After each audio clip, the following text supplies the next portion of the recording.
Seja bem-vindo a mais um episódio do podcast Café com Histórias. Eu quero te convidar a assistir até o final, porque hoje nós estamos com uma pessoa que é incrível. Nós vamos explorar os dois lados de uma mulher que vive em dois mundos assim totalmente diferentes e ela consegue agregar tudo isso na vida dela de uma forma sensacional.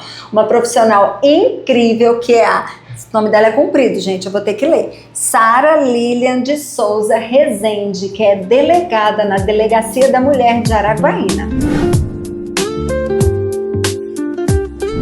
Seja bem-vinda, Sara, é um prazer enorme te receber para ter esse bate-papo. Você é uma pessoa muito querida. E hoje, pessoal, nós estamos aqui na Fênix Contabilidade. Extraordinariamente, não estamos lá na Cris, mas a Cris mandou o bolo, viu, Sara? Então a gente vai conversando, vou fazer um cafezinho para você e a gente quer conhecer essa pessoa, que como eu disse, assim, eu acho incrível quando eu te olho. Tão pequenininha, gente, tão meiga, tão delicada, tão novinha e delegada. Eu olho no Instagram da Sara, eu vejo ela com umas armas assim, que é quase duas dela, né, Sara? E a gente quer conhecer a sua trajetória. Como é que você, né, se tornou delegada? Como foi a sua infância? Você pincelar um pouquinho disso pra gente chegar até essa pessoa que você é hoje. Primeiro, obrigada, Tereza. Quanta honra estar aqui tomando esse café contigo. A recíproca é verdadeira, te admiro pela mulher incrível que você é. E, assim, eu me formei em Direito em 2005. Na verdade, eu acho que desde a infância, Tereza, eu já tinha um pouquinho de delegada em mim, porque eu fui uma criança sempre muito justa, uma criança que sempre defendeu aqueles que estavam ao meu lado, sempre tive um senso de justiça e de responsabilidade muito grande. Então, minha mãe costuma dizer que eu nunca fui criança, que você eu já nasci quase delegada. Uma adolescente, uma jovem, né? Então, isso já estava dentro de mim desde criança. E eu sempre sonhei em chegar muito alto e resolvi fazer direito, me formei e nunca havia pensado. Novinha, né? Formei, eu saí da faculdade com 20 anos. Novinha. E aí eu nunca havia pensado em ser delegada. Eu sempre pensava ali em ser promotora, mas aí um dia alguém da polícia me despertou, né? Perguntando pra mim, você não percebe que você tem em si toda essa justiça, que nós sabemos que o delegado de polícia, ele é o primeiro garantidor da justiça, né? Sim. Uma delegacia de polícia é a primeira porta que aquela vítima procura. Então, com essa frase dessa pessoa, eu me despertei. E o primeiro concurso para delegada de polícia que eu fiz foi aqui do estado do Tocantins. Você é do estado do Tocantins, Sara? Não, eu sou de Goiás. Eu vim de Goiás para cá quando eu fui aprovada. Então, antes do concurso, eu morava em Brasília, me casei e fui para Brasília. E o primeiro concurso que eu prestei nessa área policial foi aqui, o concurso de 2017, fui aprovada e aqui eu comecei a minha trajetória aí profissional. E aí, então você é de uma família grande ou de uma família pequena? Conta pra mim como, porque você disse que a sua mãe desde cedo via esse lado em você, né? Esse lado dessa menina que já nasceu adolescente. Sim. Sua família é grande, você era tipo assim, a delegada dentro de casa, queria, né, botar ordem em tudo, com o pai, com a mãe, você tem irmãos? Conta pra gente, sempre. que eu fico curiosa, né, depois disso que você falou, como é que devia ser lidar com a Sara criança, né? Acho que eu vou ter que ouvir sua mãe depois. Não devia ser fácil, né, Tereza?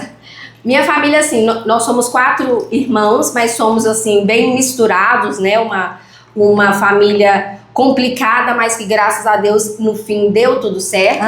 Porque a minha mãe foi mãe solteira, né? De uma história também que eu acho que você realmente deveria ouvi-la. Sério? E aí ela casou com o meu padrasto, que já tinha 2 filhos. Então, viramos essa salada de fruta ali. Entendi. De 3 filhos, e os 2 juntos tiveram o meu irmão mais novo, que hoje é juiz lá no Pará também. Olha então, só. eu digo que de uma história complicada, nós chegamos ao fim aí, todos, graças a Deus, bem vitoriosos, né? Então, eu sempre fui a que mandava nos 3 irmãos, a que colocava ordem na casa. Na ordem você era... A terceira. A terceira, mas mandava nos mais velhos. Em todos eles. Já era nos delegada dois mais... desde cedo, gente. Coitados.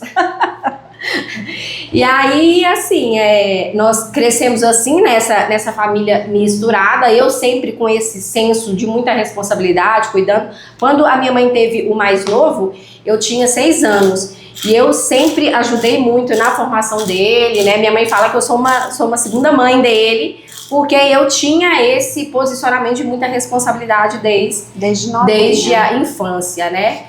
Mas eu digo, Tereza, que isso tudo é daquilo que a vida traz pra gente, né? Assim, a minha mãe tem uma história muito bonita também. Esse meu senso de justiça veio muito da história que a minha família trouxe, né? A minha mãe, ela foi abusada sexualmente muitos anos pelo padrasto.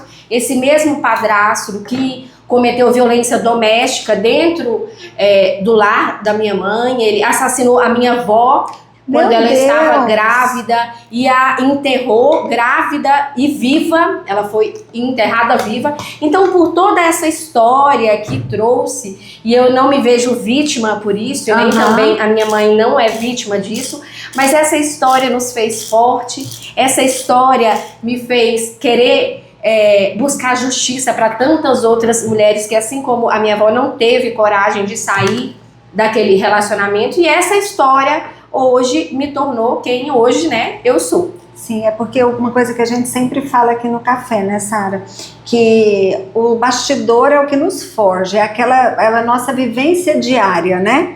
Porque a gente vê a Sara que tá aí nas redes sociais, a gente olha, igual eu falei, né, com arma, num dia, no outro dia, linda, maravilhosa, delicada, meiga, e a gente fica se perguntando, como foi moldada essa pessoa para chegar até aqui, né? Mas a gente vê que as pessoas mais fortes e resilientes são aquelas que muitas vezes tiveram que passar por situações complicadas, vamos dizer assim, no mínimo complicadas, né, Sara? Porque é necessário resiliência para crescer num ambiente como esse, né? Então, assim, eu realmente admiro mulheres e pessoas, de modo geral, que conseguem superar isso e não fazer disso uma arma para o vitimismo. Sim, né? Porque eu acho isso que acontece. Em toda tribulação, em todo deserto, né, ele tem um propósito, e eu creio que é exatamente isso que Deus quer em cada momento, né? É nos forjar, é nos fazer forte, e a gente tem que fazer disso, pegar o limão e fazer uma limonada e não chorar, né? Exato. Então, assim, é crescer, é aprender, é ficar forte e ajudar o próximo. É isso que eu procuro fazer quando eu olho para trás, para minha história da minha família. Com certeza, porque é uma história muito forte, muito impactante tudo isso que você falou, né? E isso forjou a Sara. A Sara, então, passou no concurso. Você se casou muito novinha? Não, já me casei com 26 anos e esperei para ter filhos, né? Porque desde que eu casei, o meu esposo já era concursado, então ele sempre me incentivou a fazer concurso, e aí eu esperei aí até eu conseguir passar, para depois também eu me tornar aí, que é uma segunda parte maravilhosa da minha vida, que é me tornar mãe. Exatamente, que eu acho que é uma parte doce na vida de toda mulher, sim, né, Sara? E eu conheço, né, sua filha, eu sei que é uma doçura mesmo. Sim, e é um pouquinho delegada também, né? Era isso que eu ia falar, ela tem a meiguice e a força da mãe, então exatamente, dá para imaginar, né, como é que é. E, Sara, a gente tem ouvido tantas coisas, nós conversávamos, né, antes de começar, sobre como as pessoas estão, eu não sei se eu posso dizer a palavra certa, meio que enlouquecidas, né, gente? Eu acho que a gente tem visto isso de modo geral, mas os ataques às mulheres, eles têm se tornado, parece que cada vez mais intensos. Eu estava lendo, inclusive, que no Brasil, por dia, uma média de 4 mulheres são mortas, né, por ex-maridos, por alguém, normalmente pessoas próximas, né? Então, assim, esse é um dado assustador, né, Sara?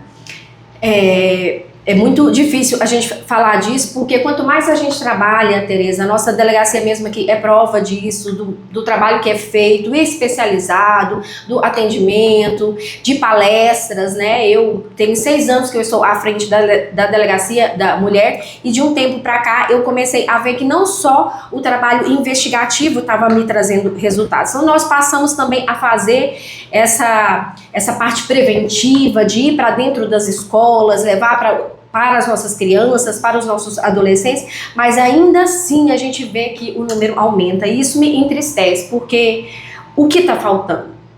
Todos os dias eu tenho me perguntado isso, por ver cenas cada vez mais graves. Não é um simples, não é uma simples ameaça ou um xingamento, mas são casos extremamente graves, como nós vemos essa semana aqui na nossa cidade. Exato. Né? E eu digo muito que é isso, não é algo que é lá no Rio de Janeiro, que é em São Paulo, não, é aqui do nosso lado, né? Nosso quintal, né? Exatamente. Então, assim, casos graves de pessoas que estão, né, como aconteceu recentemente, de destruir toda uma casa, destruir toda a vida profissional dessa mulher. Então, esse espírito de posse, né, do homem para com a mulher parece que tem crescido muito nos últimos dias.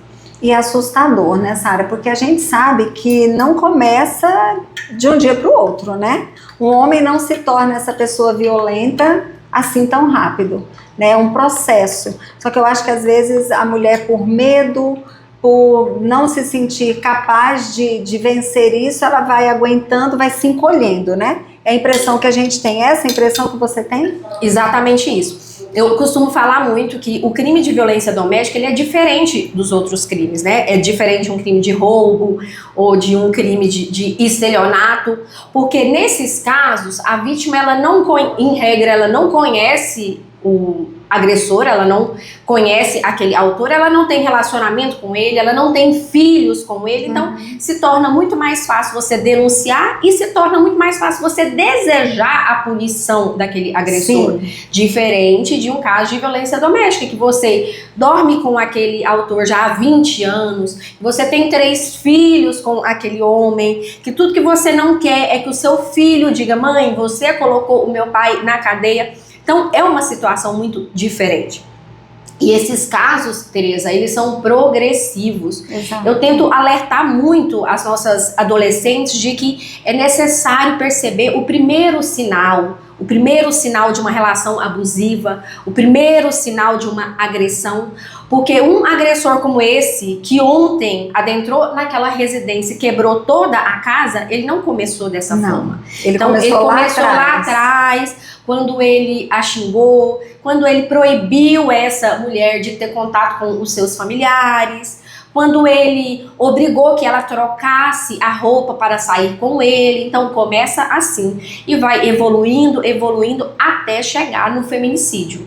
Então o feminicídio é o ponto final de toda a agressão. Começa lá atrás, né? E vai se encerrar no feminicídio. Inclusive, eu já ouvi de algumas mulheres que sofreram abuso, né, algum tipo de violência, que no início esse abuso era disfarçado de atos carinhosos, né? Tipo assim, como se fosse um cuidado. Só que na verdade não é um cuidado, é uma possessividade. Exatamente. Né? Ele fala: e troca essa roupa porque eu estou preocupado com você, né? Não anda com aquela amiga porque ela não merece a sua amizade, ou ela não presta. Como se ele estivesse preocupado com aquela mulher, mas na verdade ele não está. São pequenos atos de possessividade que vão evoluindo, porque é como você falou, a mulher que vive uma situação dessa, ela está literalmente dormindo com o inimigo.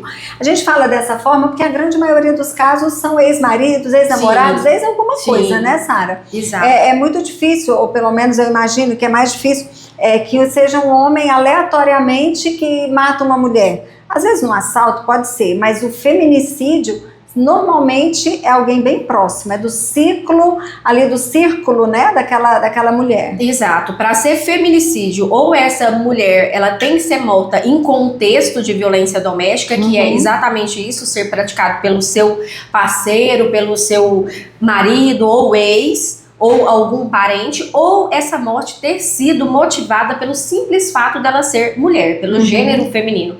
Então, esse exemplo, por exemplo, que você deu, ele não está qualificado, não está dentro de feminicídio. Ele não entra como ele entra no homicídio, que é a morte de um ser humano, né? Entendi. Então, para ser feminicídio, e daí a gente ainda entende a gravidade, que se o número está tão alto, nós estamos falando de mulheres que estão sendo mortas por seus companheiros ou pelo simples fato dela ser mulher.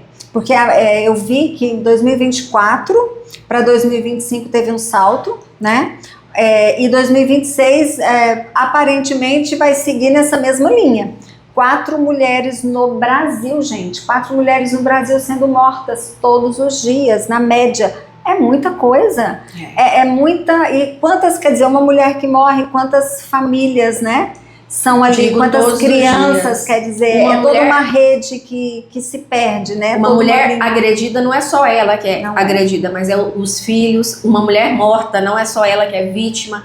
É aquele ciclo todo, tanto de filhos quanto mãe. Essa mãe que perde essa filha, o pai. Então, são muitas pessoas que são atingidas, né? Realmente, e o ensino, como você falou, vocês vão às escolas e fazem esse trabalho educativo. Mas, pelo jeito que você me disse, a sensação que eu tive foi que é quase como que enxugar gelo. Triste realidade, né? O que eu tenho lutado e pedido muito, porque eu escuto essa mesma pergunta que eu me faço todos os dias, eu escuto as outras pessoas fazendo pra mim. E aí? A nossa lei é ruim? A gente escuta muito falando, vamos aumentar a pena, mas não é isso. Eu hoje considero que as penas são elevadas, a pena do feminicídio é muito elevada, mas nós precisamos também trabalhar com o olhar para o agressor.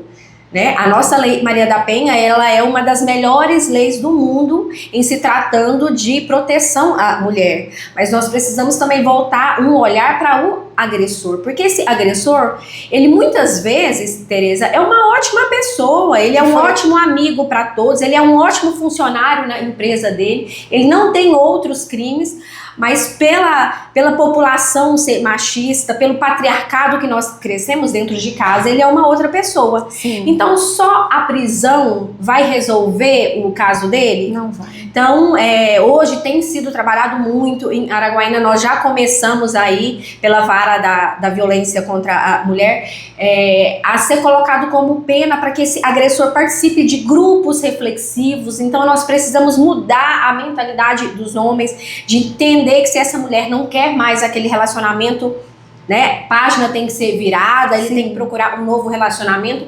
Então eu acredito que a solução para isso hoje é não trabalhar só com a pena de reclusão, com a pena de cadeia, mas uma pena também educativa, de fazer esse homem passar por repensar, por ressignificar o sentido de um relacionamento. As pessoas, às vezes, quando se fala dessa forma, as pessoas falam, mas aí você está com pena do agressor.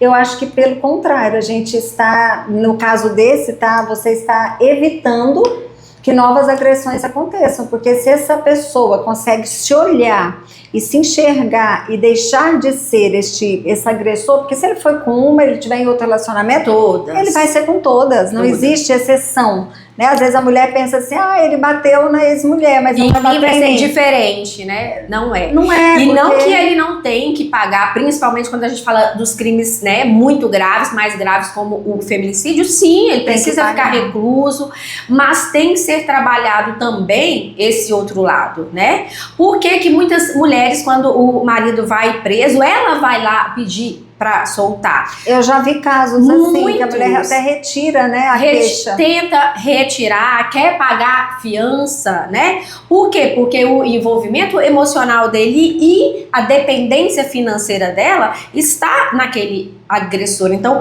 são múltiplas facetas que tem que ser trabalhado nesse crime, por isso que ele é tão complexo, né? Diferente lá do roubo. Roubou, eu quero que ele seja preso, eu quero que ele pague.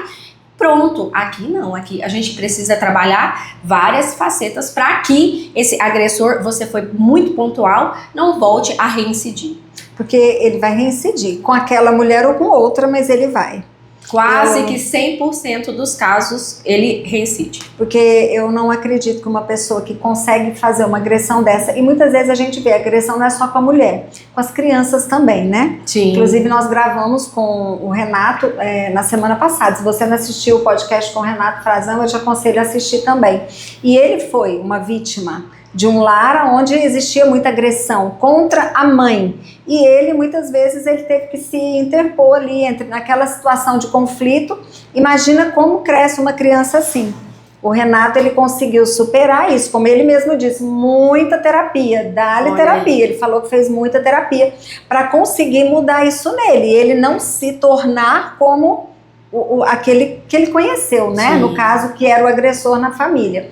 Mas nem todos têm essa opção, né, Sara? Muitas crianças crescem num lar onde tem agressor e ele se torna um agressor. Ele repete aquela ação. Ele replica aquilo ali depois na vida dele, às vezes não só com a mulher, mas em várias situações da vida dele ele vai ser também, de alguma forma, agressor. Até então, e só um parênteses, conheço o Renato, adoro o Renato, maravilhoso. Corre lá e assiste o podcast, né, Tereza? Mas, em regra, os nossos pais são nossos espelhos. Sim. Então, uma criança que cresce nesse tipo de lar, a tendência, né, é que ele repita. Porque se o meu pai, que é o meu espelho, faz isso, isso que é correto. O correto, então, é eu tratar uma mulher dessa forma. E para as meninas, o correto é eu aceitar esse tipo de tratamento.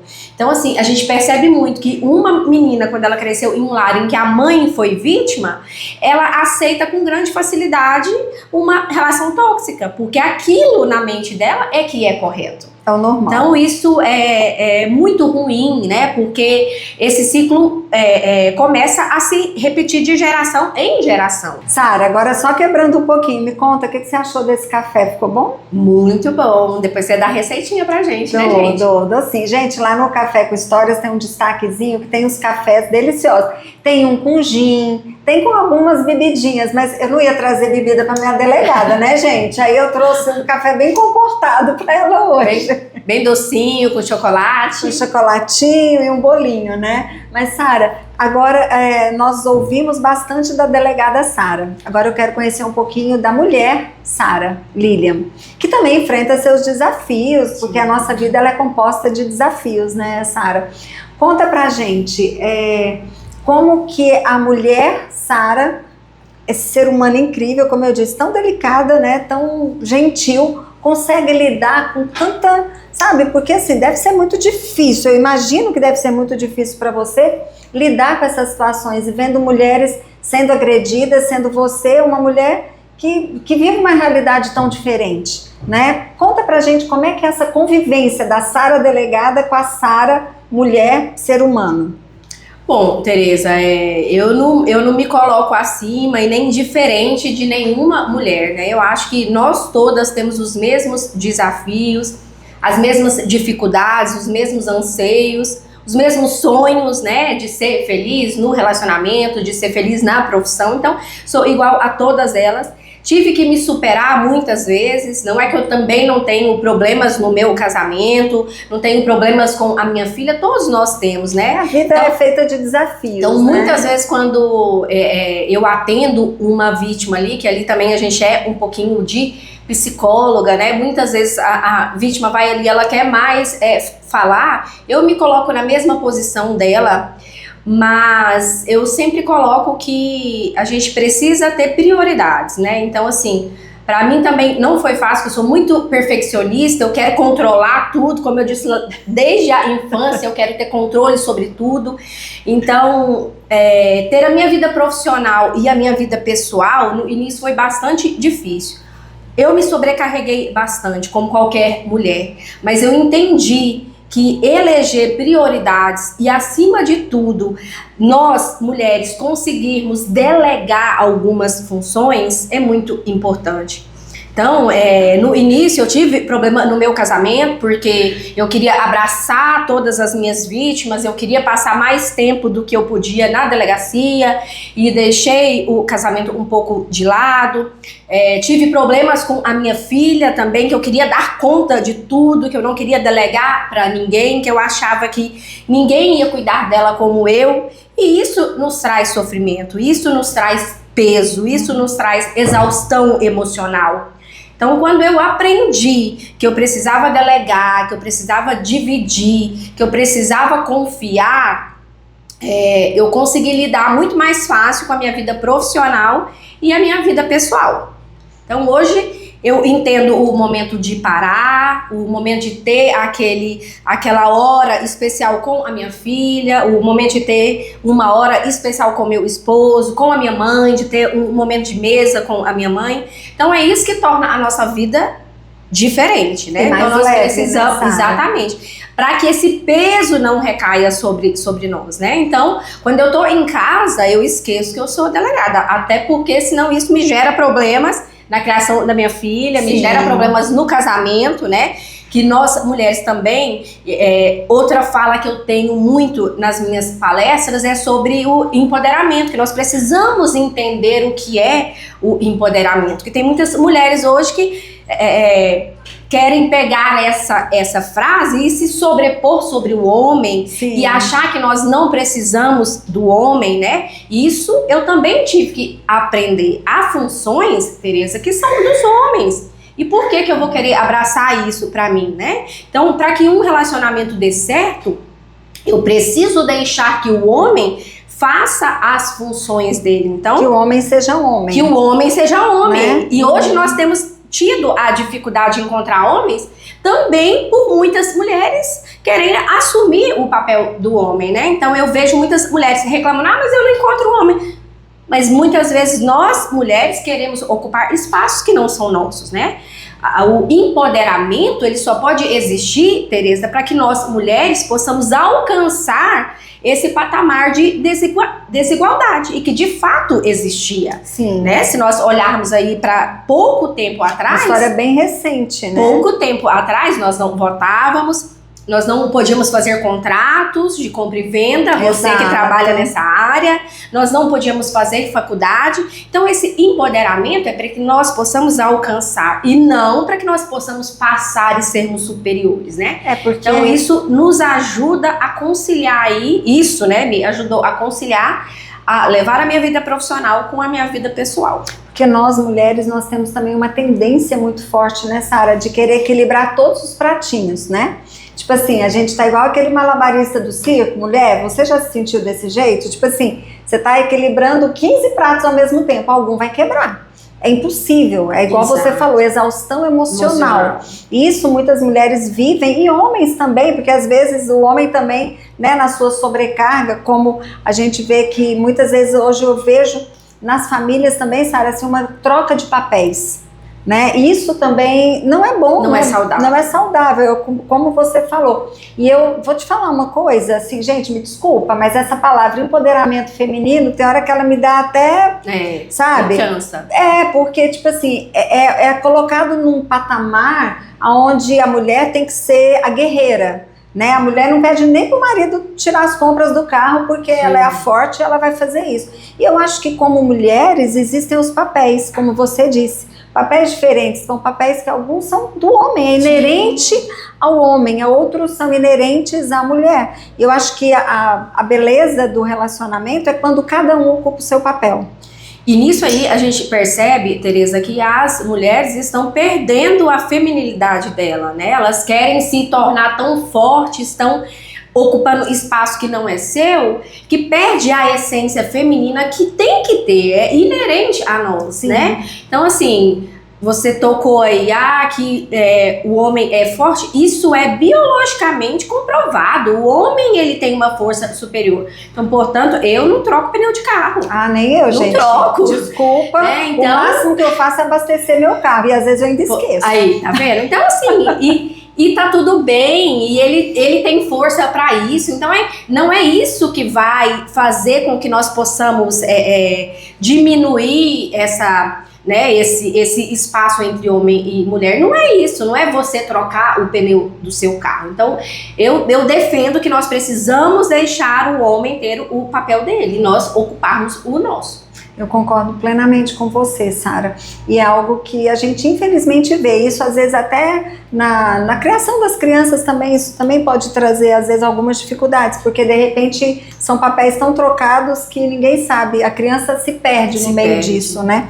E a gente vê que uma família que não está bem estruturada, ela vai gerar crianças que não estão bem estruturadas, que podem se tornar agressores no futuro, ou ser agredidos, porque aí a gente tem os dois lados de uma mesma moeda, né? Com certeza. Hoje eu falo que a gente percebe muito nascendo dentro das próprias famílias, né? A família, ela é a base da sociedade, né? A nossa sociedade, ela é estruturada em cima da família. Então, a família começa desajustada, você percebe que aquele ser humano, ele vai ser ser humano desajustado. Então, ele vai ser um aluno desajustado, um namorado desajustado, um marido desajustado. Então, nós precisamos hoje ajustar as nossas famílias. Eu acho que é o ponto principal e nevrálgico de toda dessa estrutura familiar, né? Porque se a família estiver estruturada, e isso a gente passa pelos abusos, a gente passa por várias situações, que às vezes a gente falou do feminicídio, dos abusos mais graves, mas eles nem sempre vão acontecer. Muitas vezes os abusos, eles são pequenas pílulas diárias, vamos dizer assim, que a pessoa vai vivendo e às vezes até se acostuma com isso, né? Com certeza. E aí eu trago para você que, na minha visão de delegada, o que mais acontece é o dano psicológico, o abuso psicológico, que são aquelas frases que, se você analisar a frase em si, ela não é crime. Ah, você não presta pra nada, nem cozinhar você sabe, se eu te largar você não vai arrumar ninguém. Então, essas pílulas, como você disse, soltadas diariamente ao longo de 20 anos, o que gera naquela vítima? E com o tempo ela começa a acreditar que de fato ela não presta, que de fato ela não é ninguém sem aquele agressor. E esse, pra mim, Tereza, é o crime que mais acontece e que infelizmente é o crime que ainda hoje ele é menor denunciado, porque a vítima geralmente acredita que aquilo não é normal. Não, mas ele me faz bem, ele me trouxe flores. Mas aquilo ao longo do tempo é diferente de uma lesão. Que eu digo que a lesão física, ela vai lá no hospital regional e ela vai ser curada. Mas a lesão emocional, essa é muito difícil de ser curada. Muito difícil de ser curada. Haja terapia quando consegue fazer, né, Sara? Porque muitas vezes é até impossível para a pessoa chegar no momento dela se sentir liberta e curada dessas situações. Porque muitas vezes são muitos anos, né? Muitos que anos. A pessoa vive debaixo dessa opressão. Assim, eu sou casada há 38 anos, com essa cara de menina, gente. Já vou fazer brincadeira, tá? Brincadeirinha, viu? Mas eu já vou fazer 38 anos de casada. E assim, eu tenho um marido que eu falo, meu marido, ele cuida de mim, às vezes até demais, porque tem hora que eu sou até dependente dele demais, porque ele realmente cuida. E eu fico imaginando como deve ser difícil para uma mulher que sofre agressão todos os dias durante um tempo prolongado. Porque do mesmo jeito que o meu marido, ao cuidar de mim, me deixou mal acostumada em ser cuidada, essa mulher, isso para mim é normal, essa mulher que vive agressão diária, é para ela normal também, se torna normal, o que não deveria ser, né? E isso eu acho que é o que você disse, é muito grave, porque normaliza uma situação que não tem nada de normal. Pode ser comum, mas não é normal. Não é normal, precisa, né, de ajuda, e aí a gente clama muito pela ajuda da rede de apoio, porque muitas vezes ela que está dentro desse relacionamento há 38 anos, há 20 anos, há 10 anos, ela não percebe, mas quem está do lado percebe. Então, começa a ajudar de alguma forma, supondo aí uma terapia, porque eu digo que o dano psicológico ele só se resolve com terapia, né? Com ajuda profissional, né? Então, essa mulher, muitas vezes, ela não vai clamar por socorro, mas a rede de apoio em volta dela, a família, uma amiga, é muito importante a gente observar os sinais. E aí, eu digo muito para as mulheres, né? É necessário uma mulher, de fato, ajudar a outra. A gente fala tanto disso, Tereza, de uma mulher estender a mão, mas infelizmente na prática você vê que isso pouco acontece, Às vezes as mulheres julgam muito, né? Julgam muito, apontam o dedo, né? Sendo que talvez se aquela que está apontando estivesse naquela situação, ela estaria fazendo a mesma coisa, né? Então é importante que essa frase, uma mulher estende a mão para outra mulher, não seja uma frase só de Instagram, só de post, mas que seja de fato vivenciada nos nossos dias, né? Perceber quando aquela mulher não tá bem, muitas vezes estender a mão, sair para tomar um café com ela, deixá-la falar um pouco, isso tudo pode ir alertando e abrindo o olho dessa vítima. Com certeza. Cara, muitas vezes a gente vê que as próprias mulheres não têm empatia com mulheres numa situação dessa. Eu imagino que você deve ver muito esse tipo de coisa. A gente vê nas redes sociais. Às vezes uma mulher sofre uma agressão, daí eu tenho mania de ler comentários, né? Eu também. Tem hora que eu acho que o comentário é a melhor parte da notícia. E aí você vê aquilo, nesse caso eu fico indignada, que eu falo, gente, a mulher foi agredida, e a gente vê outras mulheres, e homens às vezes, mas a gente vê mulheres falando, daqui a pouco ela volta, deve ter feito por merecer. Eu vi isso outro dia, eu falei, meu Deus, uma mulher falar isso de uma outra mulher que foi agredida fisicamente. E é muito triste, Tereza, quando eu vejo isso também, porque você percebe que na maioria das vezes, como você disse, são mulheres comentando isso como se ela também não estivesse sujeita a um dia passar por isso, né? E não entende que o fato de essa vítima muitas vezes voltar, né? A gente escuta mesmo, nesse caso mesmo dessas mulheres, muita gente falou, mas ajudar pra quê se amanhã ela vai estar com ele? Então assim, não cabe a mim julgar se ela vai estar com ele ou não, cabe a mim, até mesmo enquanto ser humano, pensar que ninguém merece passar por uma agressão como essa, independente do que aconteceu antes da agressão. E mais ainda, Tereza, na maioria dos casos, as mulheres continuam com esse agressor por muito tempo por dois fatores muito fortes. O primeiro deles é a dependência emocional. Sim. Então, que é aquela que liga aquela vítima com aquele agressor, que faz com que ela pense que sem ele ela não vai armar ninguém, que ela não sobrevive sem ele, que a vida dela vai acabar. Então, independente do que ele faça, independente do tipo de agressão, ela sempre perdoa ele. E a segunda dependência é a financeira. Sim. Infelizmente, eu ainda falo que em 2026 a gente ainda percebe muitas mulheres dependentes financeiramente. Então, a maioria delas até sofrem lesões graves, apanham. E quando elas pensam em terminar, quando elas pensam como é que elas vão alimentar os filhos, onde elas vão morar, elas acabam retroagindo e voltando com aquele agressor. E sobre essa dependência emocional, Tereza, teve um caso na minha profissão que me marcou muito, foi pra mim o caso mais chocante de uma vítima que ela levou um tiro no rosto. Se ela foi guardada mesmo por Deus, porque a munição não atingiu áreas sensíveis, né? Passou muito perto do cérebro, mas não atingiu. Deus. E quando eu fui ouvi-la no hospital, ela falou pra mim, doutora, ele não fez nada comigo, a culpa foi minha.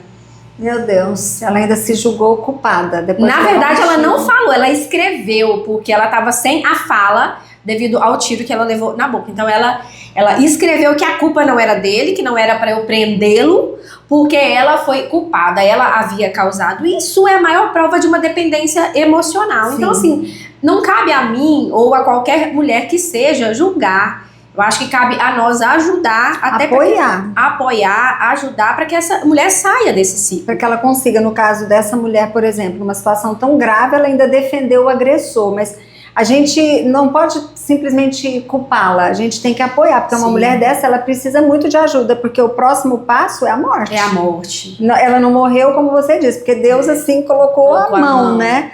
Mas o próximo passo, com certeza, é a morte. Para uma pessoa que vive numa situação de conflito constante dessa forma, então, e agressão, né, Sara? Nós precisamos ter a empatia e entender, como eu falei lá, é um crime diferente de um crime de roubo, que eu quero aquele agressor preso, né? E há estudo de uma psicóloga já falando sobre isso, que o prazo mínimo aí, né, em média, para que uma mulher consiga romper o ciclo de violência, são 6 anos, Tereza. 6 anos. Então, assim, é o que eu vejo muitas vezes lá na delegacia. Essa mulher vai hoje, mas amanhã ela se arrepende. E cabe a mim enquanto profissional e enquanto ser humano, receber e acolher essa mulher todas as vezes que ela voltar, até que ela complete o ciclo dela e entenda que ela realmente precisa sair daquele relacionamento. E torcer para que dentro desse período ela não seja assassinada. Exatamente. Né? Porque muitas vezes eu imagino que dentro desse período quantas se perdem, né, Sara? Exatamente. De doer o coração da gente só de pensar, né? Que muitas vidas desperdiçadas, muitos talentos desperdiçados, né? Agora, Sara, a gente quer ouvir um pouquinho da Sara, ser humano. Nós já estamos aqui conhecendo esse lado, mas eu quero ouvir porque eu sei que você também passou alguns desafios. Eu sei que no ano passado você passou por tomar um cafezinho amargo na sua vida pessoal, né? Eu já ouvi isso e eu fiquei assim, eu falei, puxa, eu não sabia, eu já te conhecia, mas eu não sabia do momento tão difícil que você estava vivendo. Que também é algo que mexe muito com a mulher. E eu queria que você, se você não se importar, que você abrisse um pouquinho e falasse pra gente sobre como que aconteceu com você no ano passado. Então, Tereza, assim, eu digo que essa característica de nós mulheres querermos ser maravilhas, equilibrar quantos pratinhos aí? Uns 15, né? Uns 15 pratinhos, muitas vezes faz com que nós nos deixemos de lado. E eu sempre fui assim, eu amo o que eu faço, eu amo a delegacia, eu amo o meu trabalho, então eu sempre me dediquei muito, né? Então eu sempre fui aquela mulher que sempre tive 2 celulares e atenta a tudo e responde a tudo, mas nesse período eu deixei de cuidar um pouco de mim, né? Eu sou aquela que primeiro eu odeio hospital, não me manda ir no hospital, que eu detesto ter que esperar, fazer consulta. Sério? Não gosta de fazer exame de rotina? Detestava, gente, tô chocada. Detestava. Que agora eu aprendi. Sou assim, adepta de exame de rotina. Não, eu falo pra todo mundo, gente, exame de rotina é vida. E é vida, de fato. Mas eu aprendi com o café amargo. Então, assim, eu sempre me deixei muito de lado. Muitas vezes eu não sabia falar não, né? Eu era aquela mulher que estava disposta para todo mundo, mas para as minhas causas eu sempre, né, deixava de lado. E aí eu fui deixando e não fui fazendo o meu exame de rotina, né? E é o que eu falo muito hoje, prego para as mulheres, que primeiro nós precisamos estar bem. Como é que eu vou cuidar do próximo se eu não estou bem, né? Exato. E eu fiquei mais ou menos, não vai me bater uns 3 anos sem fazer exame. Gente, tô chocada, e meia agora, 3 anos. 3 anos. E aí, por também um milagre de Deus, assim, eu fui levada a fazer a minha mamografia, que eu nunca tinha feito também, depois dos 40. Nossa, tô até tossindo agora. Que não seja exemplo pra ninguém, né? Viu, gente? Esse exemplo da doutora Sara, não siga. Siga os outros, são maravilhosos, mas esse não. Então, eu já tava com 43 e nunca tinha feito nenhuma mamografia, e por incrível que pareça, eu senti uma dor no seio. E então minha mãe falou, filha, vai fazer uma mamografia. Aí cheguei lá, fui ao Hospital do Amor aqui em Araguaína, que é maravilhoso, um atendimento, meu Deus, fiquei apaixonada. E incrivelmente, no dia que eu cheguei para minha consulta para mamografia, o hospital estava vazio. Como eu digo que Deus é lindo, né? Porque nesse momento a recepcionista falou, você não quer fazer também a sua prevenção? E eu digo, Tereza, com toda certeza que se ela não tivesse me feito essa pergunta nesse dia até hoje, eu não teria feito e não teria descoberto o meu câncer. E aí, nesse momento que ela perguntou, eu falei, não, tô aqui. Já tô aqui mesmo. Tô aqui, já vim, fiz. E aí foi onde eu descobri, né, esse câncer de colo de útero, que foi, assim, um diagnóstico terrível, assim. Naquele momento, meu mundo desabou e eu só pensava, ai, meu Deus. Meu Deus, eu sou mãe, né? É a primeira coisa que a gente pensa, né, Sara? Minha filha precisa de mim. Mas aí eu fui forte. Minha rede de apoio esteve ao meu lado. Fiz todos os procedimentos. Fiz a cirurgia. Que aqui graças a Deus, mesmo? Não, fui pra Goiânia. Uhum. Fiz em Goiânia. E graças a Deus, Tereza, um diagnóstico que era de morte, eu digo que hoje é de vida. E assim, como eu digo sempre, todo desafio, todo deserto que a gente passa tem um propósito, que eu aprendi muito com isso, né? E eu levo aí para as nossas mulheres hoje.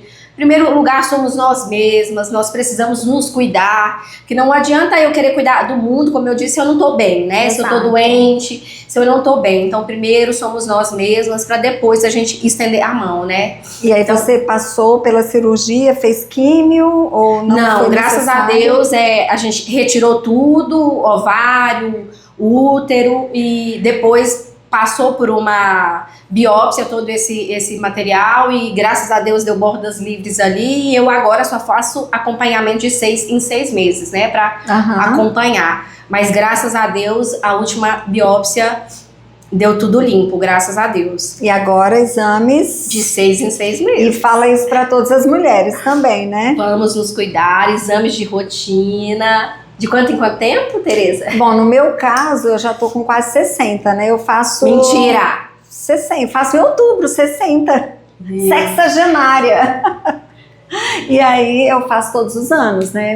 Minha médica, a doutora Cláudia Mendanha, inclusive já esteve conosco e falando sobre isso, porque é muito importante, né, Sara, que a gente se cuide. Uma coisa que você falou, e eu vejo isso muito nas mulheres, assim, de modo geral. Como eu falo, nós mulheres, a gente quer equilibrar todos os pratinhos. A gente não consegue falar não pra ninguém. Se alguém chega e pede um favor, você faz. Aí o marido, você tem que cuidar. E o filho, e a casa, e o trabalho. E a gente, essa vida louca que a gente vive hoje, que a gente não vê ninguém hoje que não tá correndo. Todo mundo que você conversa, nossa, eu tô correndo. Eu falo, correndo pra onde? Pra né? onde? Quer chegar aonde? Pra onde nós estamos indo como um ser humano, né?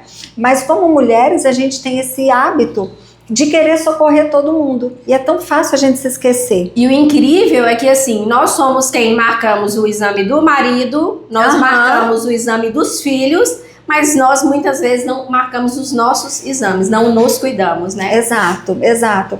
E assim, eu sou totalmente a favor de exames de rotina. Meu esposo descobriu um câncer de tireoide no exame de rotina. Meu esposo descobriu um problema grave no coração no exame de rotina. Teve que fazer uma cirurgia. Se ele não tivesse feito o exame de rotina, provavelmente ele teria infartado e seria infarto fulminante. Olha aí. Segundo os médicos. Então, assim, eu acho que o exame de rotina na vida do ser humano, ele é essencial.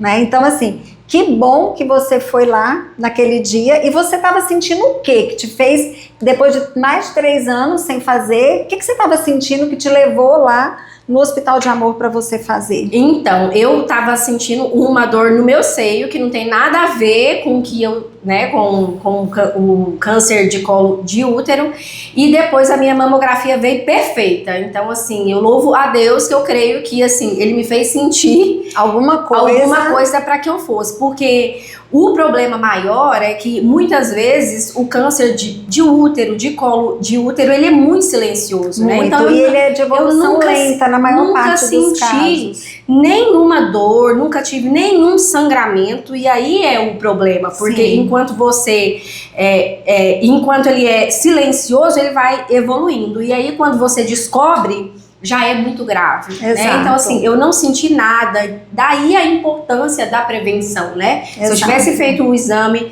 na hora correta, já teria detectado. Mas a falta do exame pode levar a um câncer muito mais grave, porque ele é totalmente silencioso. Exato. E assim como o câncer de útero, tem vários, né? Que são extremamente silenciosos. A pessoa só vai sentir algum sintoma quando já é muito grave ou às vezes muito tarde, né, em alguns casos. E Sara, depois desse câncer de útero, né, que você teve, eu costumo pensar que a grande maioria das pessoas tem muitas situações na vida que mudam até a forma da gente encarar a nossa vida, né? E eu vejo isso nas pessoas que passaram por momentos particularmente difíceis, que começam a encarar a vida de uma forma diferente. O que mudou na sua vida, no seu olhar para a vida, em relação aos outros, em relação à vida de modo geral e em relação a você, depois de passar por uma situação dessa? Tereza, me fez frear totalmente. Como você disse aí, as pessoas correm tanto sem nem saber mesmo aonde querem chegar, né? E eu sou muito acelerada, assim. E é algo que eu tenho que me vigiar todos os dias, né? Quando eu percebo que eu tô começando a correr de novo, eu lembro, nossa, eu quase morri, né? Calma. Então vamos frear de novo. Então é isso, assim, me fez mesmo pensar que eu preciso levar as coisas mais devagar, um dia após o outro, comer com mais calma, ver as pessoas com quem eu amo, porque assim, quando eu olho para trás, a gente percebe como o mundo tá desse jeito. A gente passa um ano sem ver o nosso próprio irmão, né, que muitas vezes mora ali a 300, 400 quilômetros. Você passa um ano sem sentar para ter um almoço gostoso com a sua melhor amiga. E aonde nós queremos chegar? Então, assim, me fez frear. Me fez frear, a valorizar mais o tempo com a minha filha, com a minha mãe, com o meu marido. E isso tudo é essencial, porque o que nós vamos levar dessa vida, Tereza? É uma boa pergunta. Então eu aprendi muito. Eu vejo isso em todas as pessoas que passaram por situações assim, Sara. É ruim que muitas vezes a gente tenha que viver algum momento assim para valorizar, porque eu acho que às vezes a gente fica buscando a felicidade e a gente imagina que a felicidade ela está nas grandes coisas, um casamento, um nascimento, uma promoção no emprego, alguma coisa assim. Mas se a gente for esperar esses momentos para ser feliz, eles são tão raros. Tão raros. Né? É o dia a dia, são os momentos. Eu costumo dizer que o presente é um presente. Eu também sou muito acelerada, tá? Eu sou assim a 120 por hora. O Otávio sabe, né, Otávio? Que eu sou bem acelerada. Mas eu também tenho... Eu não passei, eu pessoalmente, mas eu vivi situações assim ao lado do meu esposo. Né? Como eu disse, com os problemas de saúde que ele teve. E a gente começa a olhar para a vida com um olhar diferente, né? A gente passa a desejar uma leveza maior, né? Tirar um pouco do peso. E eu, assim, Sara, eu fico feliz de saber que você tão jovem, né, conseguiu compreender isso. Eu tenho certeza que isso que você vê hoje, você com certeza leva para as pessoas que convivem com você. Porque você dá palestras, você está sempre, né, dinâmica e é importante que você consiga passar isso, né, para as outras pessoas. Eu acho, assim como você também tem feito, né, quanto mais a gente puder contagiar, quanto mais a gente puder deixar uma marquinha nas pessoas que estão próximas, alertá-las para que elas possam, né, viver isso, o mundo também fica um pouco melhor, né? Porque essa leveza que a gente encontrou tem que ser levada para todo mundo, né? Exato. Para que o dia a dia, para que o cotidiano fique mais fácil e mais leve. E é tão bom a gente poder, como você falou, sentar com uma amiga e tomar um café, olhar no olho. Às vezes a gente deixa de fazer isso, né? Esses dias atrás a gente se encontrou, né? Eu, você e a Dene, e a gente teve um bate-papo gostoso. E como isso é bom, né?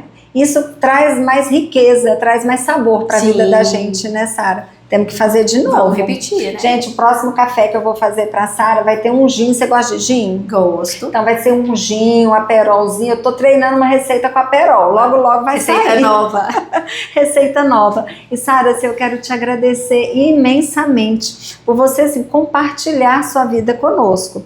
Porque tudo que você falou aqui eu tenho certeza que vai impactar e vai inspirar pessoas. E, quiçá, levar mulheres que hoje vivem em situações de agressão, seja emocional ou física até, a olhar para dentro de si mesmas. Eu tenho certeza que em algum lugar, alguma mulher vai ser impactada por essa sua coragem de ser essa delegada maravilhosa que você é. Eu quero te agradecer imensamente por participar conosco e eu tenho um mimo para te entregar. Tá, sim. Obrigada. É um mimozinho do Café com Histórias para você tomar o seu café e lembrar da gente, né, gente? Que coisa linda. Obrigada, Tereza. Uma honra estar aqui. Eu sou assim uma admiradora do seu trabalho, da pessoa que você é, Obrigada. Da mulher, você inspira tantas outras mulheres e se a gente tocar pelo menos uma, eu falo assim, se eu conseguir salvar uma, se eu conseguir alertar uma, se eu conseguir transformar uma mulher, eu já me sinto bem, já é vitória. Com certeza. Eu falo que a gente não consegue mudar o mundo, né, Sara? Mas se a gente conseguir mudar o mundo de alguém, a gente já fez uma diferença nesse planeta que a gente vive, né? É verdade. E, Sara, eu sei que tem um número de telefone que é alerta, né, para casos que a pessoa, a mulher mesmo pode ligar e fazer denúncia, ou às vezes alguém que vê uma mulher numa situação de risco também pode ligar nesse número. Fala um pouquinho pra gente disso aí, porque eu acho que é muito importante as pessoas saberem disso aí. Muito. Há muito tempo reinou, Tereza, aquele provérbio que dizia que em briga de marido e mulher não se mete a colher. Mas eu falo que nós precisamos meter a colher sim, porque quando a gente mete a colher, a gente salva uma mulher. Então tem que meter a colher, o garfo, a faca, se for preciso, e ligar e denunciar. Então nós temos os nossos canais de denúncia. O 180 é um número muito fácil, aí é uma central de atendimento à mulher. A denúncia pode ser feita pela própria vítima ou por outras pessoas, inclusive denúncia anônima, porque a gente entende que realmente não é fácil, né? Outra pessoa intervir, então liga e faça a denúncia anônima. A nossa Secretaria de Segurança Pública também tem um aplicativo, então você pode baixar o aplicativo no seu celular, ele chama Salve Mulher. Ele é a delegacia da mulher na palma da sua mão. Por ele você pode fazer denúncia para terceiros, a sua própria denúncia, pedir medida protetiva através do aplicativo ou nas nossas delegacias, né? Aqui em Araguaína nós temos uma delegacia especializada, mas aí nos interiores, onde não se tem, na delegacia mais próxima. A mulher pode ir, pedir ajuda, pedir socorro e ela vai ter alguém que dê o suporte para ela. Sim, esperando para acolher, né? Que hoje nós temos uma rede, né? Então, quando a gente recebe essa mulher ali, eu já vou encaminhá-la para o serviço que ela precisar. Se for um serviço hospitalar, se for um serviço de psicólogo, uma casa de acolhimento, a gente faz aí todo esse encaminhamento. Então, a rede de proteção à mulher está pronta para te receber. Então, a mulher que pensa que ela está sofrendo uma agressão e ela não consegue sair dessa situação porque ela pensa assim, eu não tenho para onde ir. Porque a gente sabe que muitas vezes esse é o caso. A dependência emocional e financeira leva a mulher a pensar isso. Essa mulher, ela pode procurar e ela vai ter uma rede de apoio que vai conseguir acolher essa mulher e os seus filhos. Aqui em Araguaína a gente tem isso, Sara? Infelizmente, Araguaína não tem uma casa de acolhimento, mas nós temos uma parceria com o município que tem conseguido acolher aí essas mulheres em um local aí. E tem que ser um local anônimo, isso, com certeza, a gente por segurança. Não divulga, mas nós já estamos trabalhando aí junto ao Estado para que seja, né, já está prometido a criação da Casa da Mulher Brasileira, que é uma casa aí de acolhimento de fato para as nossas mulheres, mas não deixe de procurar. Se você não tem casa, nós temos hoje aí lutado, a Defensoria conseguiu o aluguel social também aqui no município, então a gente já dá entrada junto com a Defensoria para esse aluguel. Nós temos também aí o apoio para conseguir levar essa mulher, Tereza, para outros estados, porque aqui nós ainda enfrentamos esse problema. Araguaína está muito perto do Pará, do Maranhão, então nós temos vítimas de outros estados, então o município também tem nos ajudado, comprando passagem para que essa mulher possa retornar para o seu estado, então não deixe de procurar. Né? Mulheres que estão em casa, que sofrem qualquer tipo de violência, vocês não estão sozinhas, não se calem, procure ajuda. Então, gente, o 180, se você conhece alguém que sofre qualquer tipo de violência, qualquer mulher, denuncie de forma anônima, né? Como você disse, Sara, porque às vezes é difícil, de fato, fazer uma denúncia assim. E é muito grave a gente ver e não fazer nada. Porque às vezes a gente vê algo pequeno hoje, mas que pode se transformar num feminicídio mais tarde. Então, assim, se você convive com alguém que sofre esse tipo de violência, entre em contato com o 180, estimule essa mulher a procurar ajuda. Tá? Esse podcast de hoje, eu acho que ele foi muito educativo, né, Sara? Ter você aqui hoje foi muito educativo. E, gente, nós estamos em fevereiro, daqui a pouco é o mês da mulher, né? Então, assim, vamos celebrar o mês da mulher que está chegando, defendendo a mulher. Defendendo a mulher para que ela tenha saúde emocional, para que ela tenha saúde física e para que ela consiga, né, sair desses relacionamentos abusivos. Eu acho que a melhor forma da gente comemorar o mês da mulher é defendendo as mulheres. Eu sempre digo essa frase em todos os meses de março de todos os anos. Nós adoramos ganhar perfume, sim, adoramos ganhar flores e chocolates, mas o que mais se precisa hoje é que as nossas mulheres possam andar tranquilas na rua, sem medo de serem mortas, entrarem em um relacionamento tranquilas, sem medo de serem mortas. Esse eu acho que seria o maior presente de uma mulher nesse mês de março. Então, gente, vamos fazer parte, nós mulheres e homens também que estão assistindo, fazer parte dessa corrente de amor e de cuidado às mulheres, né, Sara? Isso mesmo, Tereza. Nós contamos sim com os homens também nessa luta. Com certeza, né? Porque os homens, eles têm que fazer parte dessa corrente, né? Os homens que não têm essa faceta de agressor, eles devem sim fazer parte. Isso não é diminuir a masculinidade, pelo contrário, é exaltar a masculinidade que existe em você, né? Cuidando da mulher como ela deve ser cuidada e protegida, né? Isso mesmo. Porque a Sara, com toda essa meiguice, ela carrega a arma, gente, ela sabe dar tiro, ela é essa pessoa, né, que tem as facetas tão diferentes e olha só, ela está aí defendendo as mulheres, né, Sara? Eu quero te agradecer, porque eu te conheci já há algum tempo, né, ano passado, né, na verdade, que eu conheci a Sara e passei a seguir e admirar o trabalho dela. E eu digo para você, Sara, que nós mulheres, com certeza, nos sentimos muito mais seguras tendo uma pessoa com você, com a humanidade, com o coração e com a força que você tem cuidando de nós mulheres aqui na nossa cidade, né, gente? Então, assim, é um prazer ter você à frente dessa delegacia que é tão importante na vida de qualquer cidade, né?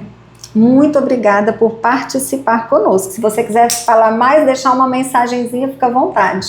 Obrigada, Tereza, mais uma vez. Obrigada por levar essa mensagem importante aí à nossa sociedade, a levar o conhecimento, né? Eu digo que hoje o conhecimento é que ele faz, é que ele salva vidas. Então esse conhecimento é muito importante. Eu quero fechar com um versículo que eu levo para minha vida, que está lá em Provérbios 24:10, que ele diz que se te mostra fraco diante da sua dificuldade, é porque a sua força é pequena.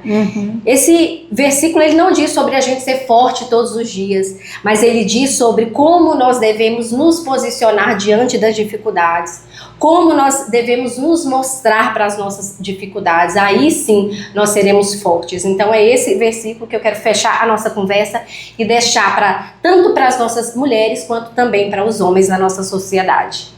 Obrigada, Sara. Que Deus te abençoe muito. Amém. Foi um prazer enorme te receber.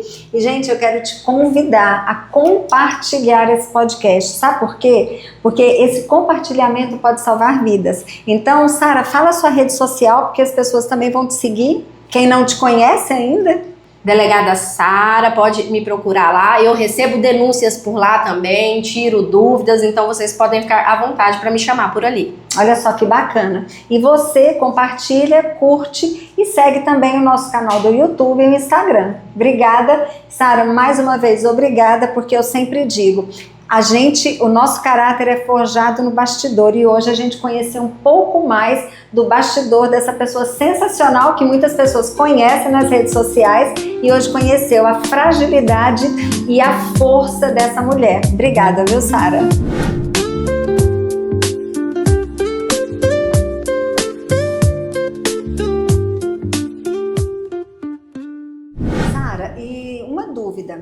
Eu tenho a impressão, talvez eu esteja enganada, de que talvez a mulher mais humilde, de uma origem mais humilde, talvez ela passe mais tempo ou se submeta mais a alguma agressão. O que você me diz? Porque às vezes eu tenho a impressão que uma mulher que já tem uma independência financeira, numa classe mais elevada, vamos dizer assim, financeiramente, ela talvez se submeta menos à situação de agressão. O que você me diz disso? Porque é a impressão que eu tenho.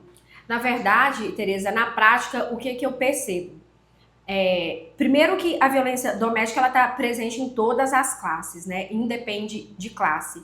Mas eu percebo que na prática as mulheres de classe mais baixa, elas não têm vergonha, porque eu acredito que elas pensam que não tem mais nada a perder e ela já, muitas vezes, ela pede socorro, ela grita, ela faz escândalo mesmo, pedindo ajuda, ela vai à delegacia mesmo, ela voltando com aquele agressor. Já na classe alta, eu percebo que isso não acontece. Eu percebo que muitas mulheres de classe alta hoje, elas permanecem dentro de relacionamentos tóxicos e abusivos por muito mais tempo, porque elas muitas vezes elas têm vergonha de se expor na sociedade. São mulheres que são conhecidas na sociedade, tem um grupo ali de pessoas da alta sociedade que estão sempre na mídia, são sempre, né, procuradas aí, sempre conhecidas na sociedade, e elas têm vergonha de se exporem. E de expor o cônjuge, talvez, também. Exatamente. Então, elas permanecem naquele relacionamento não procurando ajuda, né? Isso é o que eu percebo. Eu recebo pouquíssimas mulheres de classe alta pedindo socorro em uma delegacia, infelizmente. E você imagina que recebe poucas, mas existem muitas, talvez, que vivem situações de algum tipo de agressão e só não tem coragem de se expor. Muitas, exatamente. Estão ali com aquele relacionamento de capa de revista, mas que Família a gente sabe, margarina. e que a gente sabe que por trás elas estão sofrendo. E geralmente quando elas chegam ali, eu percebo que é um tempo muito longo, que elas estão ali já sofrendo qualquer tipo de agressão há 20 anos, há 15 anos, né? Um tempo muito longo para que ela esteja dentro daquele relacionamento. Uau! Olha, é um dado que eu não tinha noção que fosse dessa forma. A impressão que eu tinha era outra. Mas você vive, né, dentro desse contexto, você sabe melhor do que ninguém. Outro fato que o contexto que eu vivo é importante ressaltar, Tereza, é que a gente ouve muito, e principalmente dos homens, né? Hoje mesmo eu escutei dentro de um grupo aqui em Araguaína, um homem falando que as mulheres hoje estão usando muito a lei para se beneficiar, né? Que a maioria das mulheres usam a lei para prejudicar o homem ou para se vingar quando o homem termina aquele relacionamento. E eu logo disse que não é assim, né? Que eu ainda disse para ele que só pode falar de números quem tem acesso aos números. Sim. E eu tenho acesso aos números. Infelizmente, é importante a gente ressaltar que sim, hoje tem mulheres que querem usar a lei para se beneficiar, querem usar a medida protetiva para afastar um homem de casa. Isso é muito ruim e isso é crime, é falsa comunicação de crime. Uhum. Essas mulheres também devem ser punidas. Sim. E essas mulheres atrapalham o trabalho tanto da polícia quanto do judiciário, que gastam um tempo, gastam o dinheiro público para investigar algo que não é verdade. Mas essas mulheres, Tereza, é importante a gente frisar que elas são a minoria. Uhum. Já existem dados relacionados e são cerca de 5% das mulheres. Então, eu não posso deixar de acreditar em 95% de mulheres que de fato apanharam, de fato tiveram as suas casas quebradas, de fato sofreram aí um cárcere privado, para acreditar em 5% que estão falando mentira. Com certeza. Então, essa falácia, ela precisa ser ignorada.